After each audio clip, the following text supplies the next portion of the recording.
Das ist das großartigste Gefechtsfahrzeug des deutschen Heeres, das Kampfpanzer Leopard 2 A6.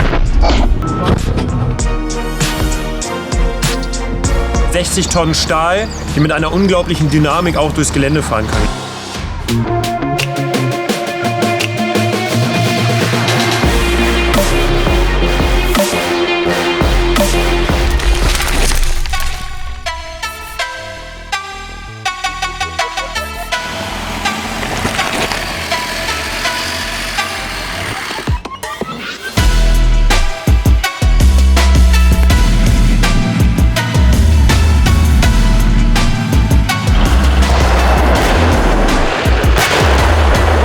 Das großartigste Gefechtsfahrzeug des deutschen Heeres, das Kampfpanzer Leopard 2 A6. Und halt 1500 PS bei 48 Liter Hubraum, Leergewicht grob 60 Tonnen, Geschwindigkeit maximal auf Straße 69 km/h, Tankfassungsvermögen 1140 Liter auf 2 Nischentanks verteilt, links und rechts, 120 mm Glattrohrkanone, Reichweite derzeit bis 4000 Meter.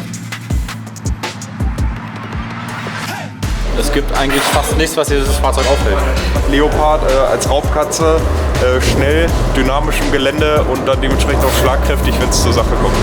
Wahr gewordener Kindheitstraum dieses Fahrzeug, weil es im Grunde 60 Tonnen Stahl, wenn dann die 1500 PS ihre volle Leistung entwickeln und der richtig anstößt quasi, also richtig lossprintet, ist einfach Faszination. Ganz vorne hier haben wir das Leitrad. Dann haben wir dahinter unsere Laufrollen und ganz hinten an unserem Laufwerk haben wir den Zahnkranz, der dafür halt sorgt, dass der Panzer halt seine Kette bewegen kann. Er setzt halt das vom Motor auf die Kette um. Das ist jetzt die neue Kette, die kommt so geliefert, immer auf Paletten. Ja, wir brauchen für eine Kette 82 Kettenglieder. Ein Kettenglied ist immer dieses Teil. Das ist immer ein Kettenglied, davon 82 Stück. Ja, man sieht ja, dass die halt immer in 7er kommen. Und das heißt, wir müssen die da halt zusammenkloppen. Die Kette hat halt bestimmte Verschleißmerkmale. Wenn die Kette tot ist, sagt man, dann liegt sie relativ flach auf dem Boden.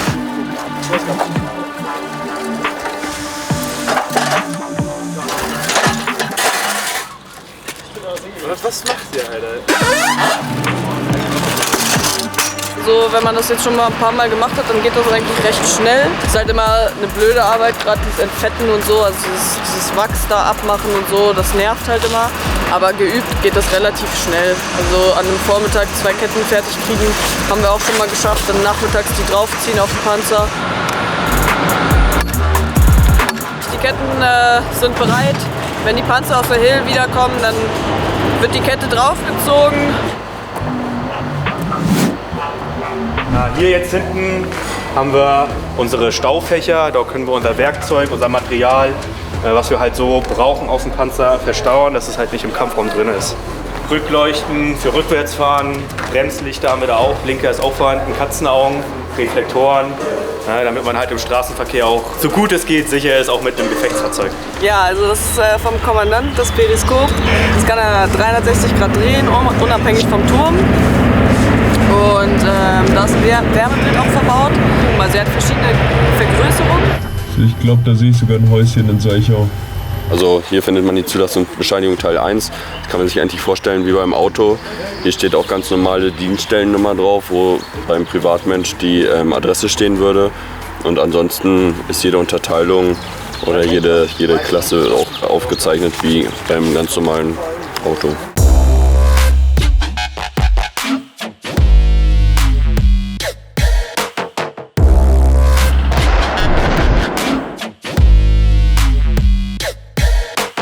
Da vorne haben wir ein Blenden-MG. Das kann ich schießen oder der Richtschütze. Hier, das ist die Bordkanone, die 120 mm. Da kommen die Patronen rein, das ist der Verschluss hier vorne. Das ist der Munitionsbunker. Hier oben, das ist das Ladeschützen-Bediengerät. Momentan ist das ja hier auf sicher. So können wir nicht schießen. Wenn ich hier oben rauf tippe, dann ist es Feuer, dann ist Feuer frei, dann kann der Richtschütze schießen. Wenn ich das nicht tue, passiert gar nichts. Außer der Richtschütze schießt über Not. Das ist so eine Art Notstoßgenerator, der ist so wie ein Dynamo. Da stößt man einmal gegen und dadurch entsteht halt die Zündung. Also ich sitze gerade auf dem Richtschützenplatz, wo normalerweise unser Richtschütze sitzt. Hier haben wir den Richtschützengriff, hier wird der Turm bewegt, sowie die Bordkanone. Hier haben wir die beiden Laser. Die Abfeuerungsklinken sind hier hinten ganz normal. Hier ist ein bisschen enger. Wenn man ein bisschen größer ist und noch einen größeren Kommandanten hat, dann hat man oft die Knie bei einem selbst im Rücken. Ja, ich habe das Glück, ich bin ganz klein. Das geht dann. So, wir sind jetzt hier auf dem Kraftfahrerplatz. Der befindet sich ganz unten rechts in der Wanne. Unter Luke sind halt nur die 3 Winkelspiegel hier. Hab hier links meine ganzen Armaturen. Temperatur, Drehzahlmesser, Tacho. Ja, dann habe ich hier meine Rückfahrhilfe. Dadurch sehe ich, passe ich da durch oder passe ich da nicht durch. Dann habe ich hier einen Startknopf, der hat 2 Stellungen. Eigentlich ist es ein Automotor, halt nur in groß. So geht der Panzer ganz einfach an.